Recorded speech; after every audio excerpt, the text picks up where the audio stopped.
Did Vaughn really tell you that Melly told him that he was two friends? He ain't come out and say, like, we got into an argument. And so, you know, if you know, when people could say something without saying it. The PC Gambino account asked him if he was okay, and his response was, I did that, and placed a smiley face emoji. What if I told you that YNW Melly's own best friend is about to testify against him? That the only reason he wasn't found guilty before just walked back into the country. This isn't just a trial, it's a story of betrayal, jailhouse, crimes, FBI investigations, and one chilling message: I did that. From secret phone calls to leaked footage, this case is about to explode. And trust me, you haven't heard the half of it. Watch closely, because the truth is darker than anyone expected. Imagine this: your own home gets raided, and investigators pop in a DVD only to find surveillance footage of you caught red-handed. That's how surreal things have become in YNW Melly's world. Newly released footage from inside. The jail has sent shockwaves through Melly's ongoing legal battle. It's not just about what happened before he got locked up. Now the focus has shifted to what he's allegedly done while incarcerated. These developments may permanently alter the course of his case. Originally, Melly managed to avoid a guilty verdict in his first trial, largely due to one person's unexpected absence. His ex-girlfriend, Mariah Hamilton. She was a key witness, but had fled the country, evading the courtroom and some say justice. That loophole just snapped shut. Mariah is back in the United States and has found herself behind bars for the very first time. On her arrival at Miami International Airport, U.S. Border Patrol agents took her into custody. Records confirm she's now in Broward County Jail, charged after returning on an international flight. What's crucial here is that Mariah had previously been ordered by the court to testify during Melly's 2023 trial. At the time, the judge offered her a deal: cooperate and walk free. She initially accepted. Her sudden reappearance means that deal may now be revived, and Melly has every reason to be nervous. Why?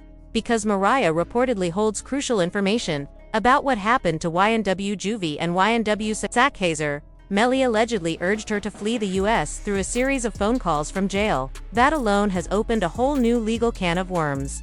Prosecutors have since filed 6 fresh charges, not just against Melly, but also implicating to other individuals believed to have helped him. These include witness tampering, criminal conspiracy, and illegally using jail communication devices. Some of these charges carry the possibility of life imprisonment, even if Melly is never convicted for the original double homicide. The most serious among them, witness tampering. Mariah's disappearance before the first trial has become the smoking gun in this new case. Whether or not Melly is guilty of the original crime, the act of influencing a witness to vanish is itself a severe felony. What's more alarming is this: Melly hasn't been allowed phone access for several months, now strongly suggesting that investigators have already secured damning recordings from earlier jailhouse calls.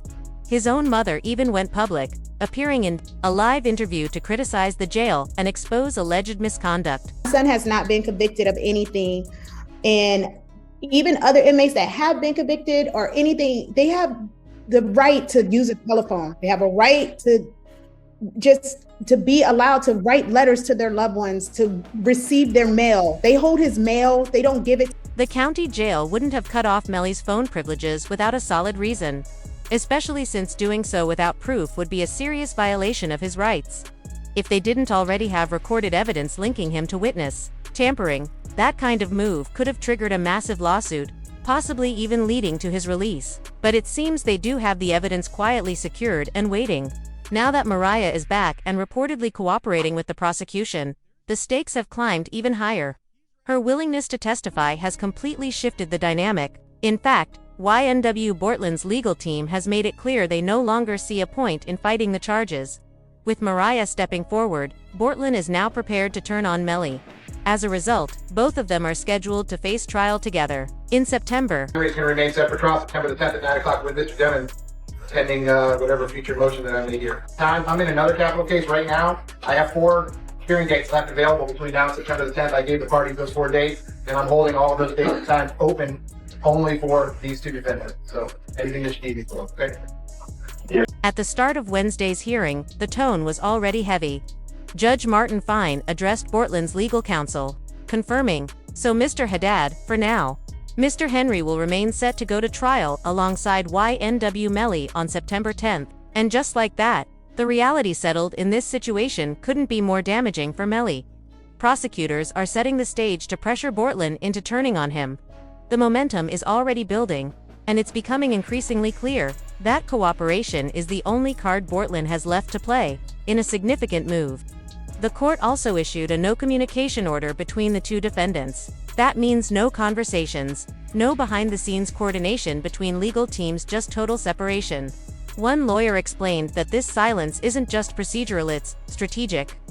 With no contact allowed, Bortlen is more isolated than ever, making it far easier for prosecutors to push him toward flipping and testifying against Melly. You can try them together. It is to the benefit of the state to try them together. It's just more efficient.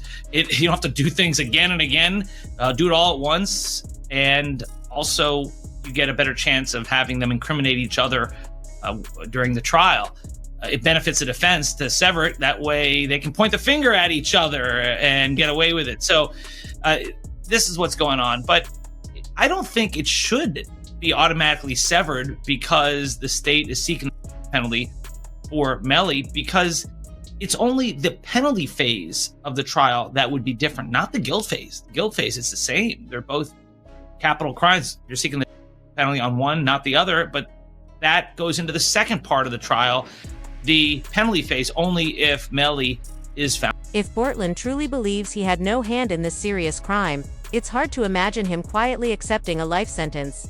Sitting through trial, staring down that kind of punishment, could easily push him to shift the blame and point directly at Melly, and it wouldn't be the first time fingers were pointed. Back in the first trial, Melly's own defense team tried to steer the suspicion toward Bortlen. What many people don't realize is that ever since that legal tactic was used, the relationship between the two has completely deteriorated.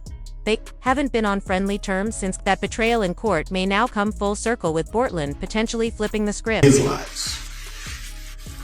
Courtroom Henry shows up at Memorial Hospital, Miramar.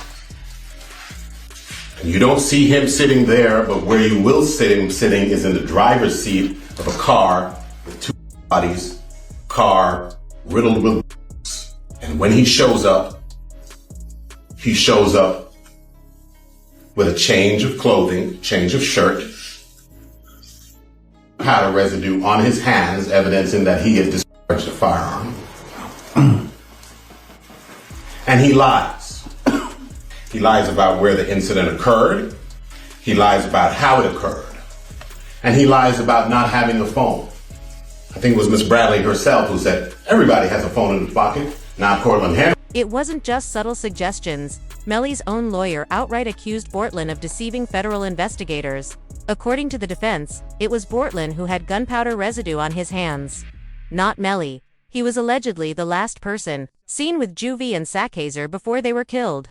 To back up the claim, Melly's legal team even brought in a forensic expert who had investigated the deaths. The scientist testified in detail, confirming the presence of gunpowder residue on Bortlen's hands, aiming to strengthen the narrative that he may have pulled the trigger, or at least played a far more direct role than previously suggested. So the right hand of Cortland Henry contained 0 particles characteristic of hot residue and two component particles, and the left hand contained 1 particle characteristic of hot residue and 1 2-component particle. Okay. And can you explain to us what that means? Basically, overall, there was hot residue present on the hand. Bortlen didn't take kindly to being thrown under the bus. So when Melly's trial ended in a mistrial, his response was telling. On that very same day, Bortlen posted a cryptic tweet, "Mind games don't work on people like me," accompanied by a handshake emoji, almost as if he were signaling that a deal had been struck. But what truly raised eyebrows was what investigators discovered at his home. That evidence alone gives him every reason to flip on Melly, secure a lighter sentence, and walk away from the mess. Soon after, Bortlen, whose real name is Henry, was arrested and booked into a Miami jail, held on an out-of-county warrant. The warrant, issued in Broward County, accused him of witness tampering. According to the document, between April 10 and July 22, 2023, Bortlen and others knowingly attempted to mislead someone in order to prevent them from testifying in Melly's trial. The timing is critical. Melly's jury selection began in April, and the mistrial was declared on July 22, the exact date listed in Bortlen's warrant as the final day of the alleged tampering. The warrant names the intended witness and outlines how Bortlen tried to manipulate their decision through pressure and misinformation. Then came the most shocking piece of evidence. During a recent raid of Bortlen's home, authorities found handwritten notes describing jurors from Melly's trial, including where they sat and what they looked like. These notes were officially filed into Broward County Court records. It appeared that Bortlen had been documenting juror information just as Melly's legal team began deflecting blame toward him in court. The timing suggests he might have been preparing to retaliate either legally or by cooperating with the prosecution. If the jury leaned toward convicting him, the entire situation reeks of sloppiness. I mean, who keeps detailed notes about jurors sitting right there in their own house? That's like committing a crime and leaving the surveillance tape in your living room DVD player gift wrapped for the cops. It's baffling. When law enforcement raided his home and found that notebook, it was as if he handed them the evidence himself. Tensions erupted when the court formally announced that Bortlen and Melly would now be tried together. Alongside that came a strict, no communication order between the two. No talking, no coordination, not even through lawyers. That move strongly indicated that Bortlen was now cooperating with federal investigators. And Melly didn't take the news lightly. In court, Melly completely lost his cool. He was visibly upset, yelling at his legal team in open court, something he had never done before. As journalists reported, this marked the first time Melly publicly defied his own lawyer's advice. During the outburst, one of his attorneys said on record, "Yes, sir. Against our advice, our client wants to proceed." The heated exchange was over a specific piece of evidence prosecutors want to introduce in the trial, an old Facebook post showing Melly alongside rapper Young Thug. Prosecutors argue that this post links Melly to the same alleged gang affiliation as Thug, specifically the Red Street Team, which they claim is part of the broader YSL group. The post includes slang, symbols like the 5-point star and snake, and hashtags like YNW for life, all of which are being used as circumstantial proof of gang ties. During questioning, an investigator confirmed the relevance of the post, pointing out its public visibility and the similarities between Melly's and Young Thug's affiliations. That's when Melly reportedly shouted in court, "I don't care. I'm not in no gang. They can't prove that."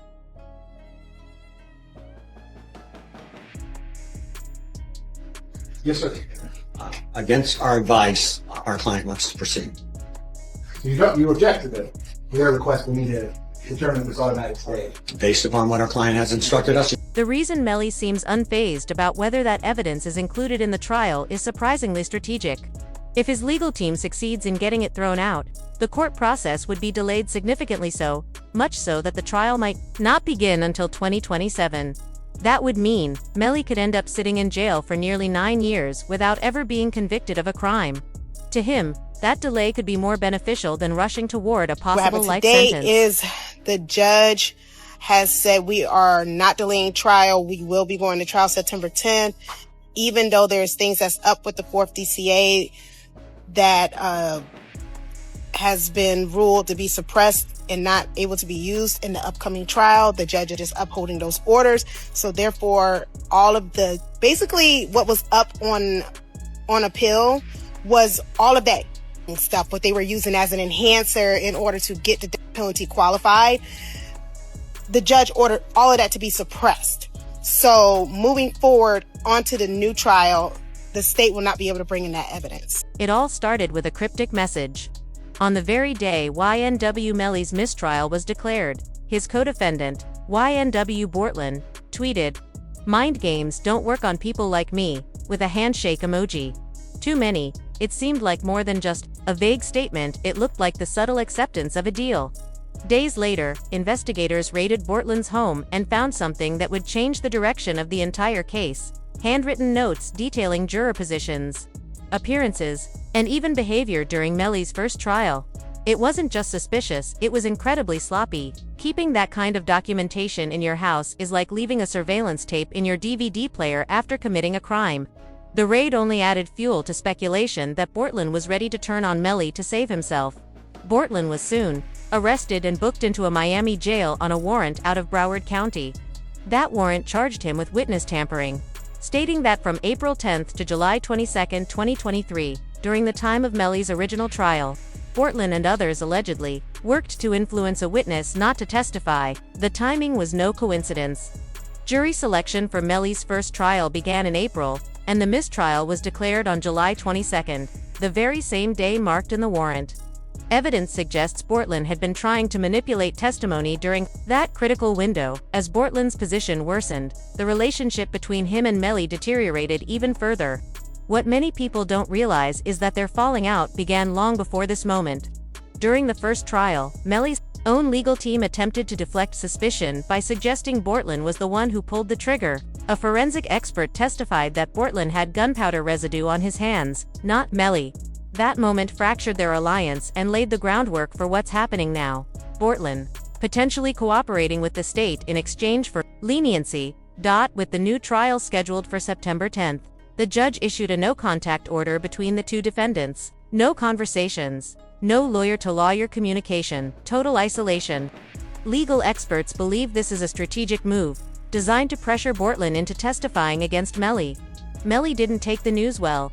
In court, he publicly erupted, yelling at his legal team, something he hadn't done before. His lawyers confirmed that Melly was going against their advice, even as they attempted to protect him from damaging decisions. The tension in court rose again when the prosecution revealed they were still hoping to introduce new evidence linking Melly to gang activity. Specifically, a Facebook post of Melly posing with Young Thug. Prosecutors argued that the post confirmed Melly's connection to the same street gang tied to YSL, citing language, symbols, and hashtags in the caption. Melly, clearly frustrated, responded out loud in court, "I don't care. I'm not in no gang. They can't prove that." But his reaction wasn't just about image. Melly reportedly didn't care whether that evidence made it into trial because of what it could mean for the case timeline. If his lawyers succeeded in getting it thrown out, that appeal process could delay the trial until 2027. For Melly, that would mean sitting in jail for nearly 9 years without a conviction, possibly better than risking a life sentence in the near term. Still, the state is pushing forward with every legal option to ensure Melly is convicted. The judge ruled that certain evidence would remain suppressed, which meant the prosecution wouldn't be able to use it, particularly the materials they hoped would qualify the case for the death penalty. Despite the setback, the judge made it clear the trial will proceed on September 10th. No more delays. At the end of that same hearing, Melly's attorneys requested he be released on bond until the trial date, but the prosecution immediately struck back, presenting one of their most damaging pieces of evidence, a text message sent by Melly just hours after the murders. When someone messaged him asking if he was okay, Melly reportedly replied, "I did that," with a smiley face emoji. Later that day, another message simply read, "She." The implication was chilling. The judge denied bond, keeping Melly in jail where he's already spent over 2,300 days without a guilty verdict. But Melly's legal team did score one win. An FBI agent specializing in cell phone data took the stand and admitted that cellular tracking can only determine general areas, not exact locations. When pressed, the agent confirmed he couldn't say if someone was walking around a vehicle, or where precisely a phone was at any given moment. That uncertainty gave Melly's lawyers an opening to argue that the location data wasn't solid enough to place Melly directly at the crime scene. Even more encouraging for the defense was the testimony of a DNA analyst, who examined several key items from the crime scene. One by one, the analyst ruled Melly out as a contributor. His DNA wasn't found on the Gucci sandals, the t-shirt with bloodstains, the Air Jordans, or the yellow jacket. Even the Gatorade bottles came back negative. The only item where Melly's DNA appeared was on the door handle of the Jeep, something unsurprising, since he was seen getting into the vehicle. But the prosecution quickly pivoted. They pointed to digital drop pins Melly sent to Frito Bang early that morning, signals showing his location and movement. Frito Bang, also a rapper, picked Melly up shortly after the crime and dropped him off at a nearby house. Investigators claim this points to a planned escape. They argue that Melly was actively coordinating his whereabouts after the murders, and that phone records show deliberate movement between locations. The real turning point, however, might be Bortlen's cooperation. Prosecutors claim he can fill in all the blanks. including what happened in the 5-hour gap between the killings and the moment Melly and Bortlen were captured on surveillance. Cameras dancing and joking in a parking lot. In the footage, both men appear cheerful, carefree, not mourning the loss of two close friends, but celebrating something else entirely. The contrast between their demeanor and the timing was so disturbing that it became a central part of the prosecution's updated evidence list. What's even more damning is the positioning inside the Jeep.